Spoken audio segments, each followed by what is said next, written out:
यापूर्वी तुम्हाला मी फुलामध्ये म्हणजे मातीच्या मडक्यामध्ये माशाची आमटी कशी बनवतात हे दाखवलेलं आहे. आता मी तुम्हाला याच चुलीच्या निखाऱ्यावर बांगडा, ताजे बांगडे मासे किंवा कोणताही मासा कसा भाजतात तो दाखवतो. आता हा कशाला असतो तर ज्यांना तेलाची ॲलर्जी आहे, डॉक्टरांनी तेलकट वापरू नको म्हणून सांगितलेले आहे, त्याच्यासाठी हे चुलीतले मासे उत्तम लागतात हे भाजल्यानंतर.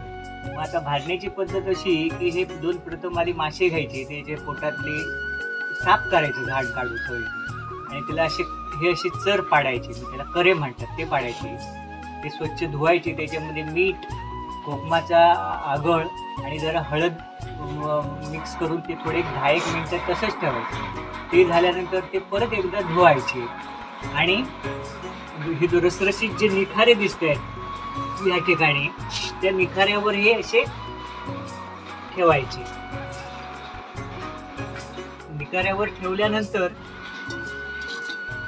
ते खरपूस मात्र भाजायचे निखाऱ्यावर. ते निखारे फुलायला पाहिजे म्हणून अशी झाकणीने त्याला हवा द्यायची, म्हणजे निखारे चांगले फुलतात. असे निखारे चांगले फुलल्यानंतर ते व्यवस्थित भाजतात. एका बाजूने चांगले भाजल्यावर मग ते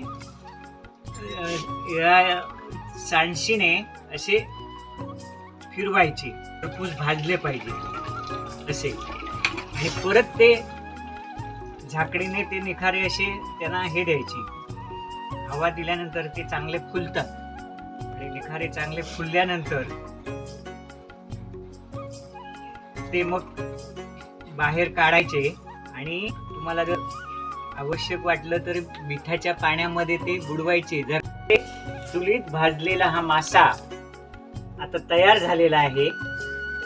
हा बघा, हे मी काढलेले आहेत. हे बघा, हा दुसरा खरपूस भाजलेले आहेत ते दोन्ही बाजूने आणि झालेला आहे.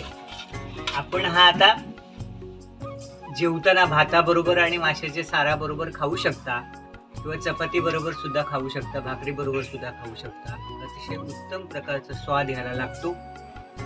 धन्यवाद.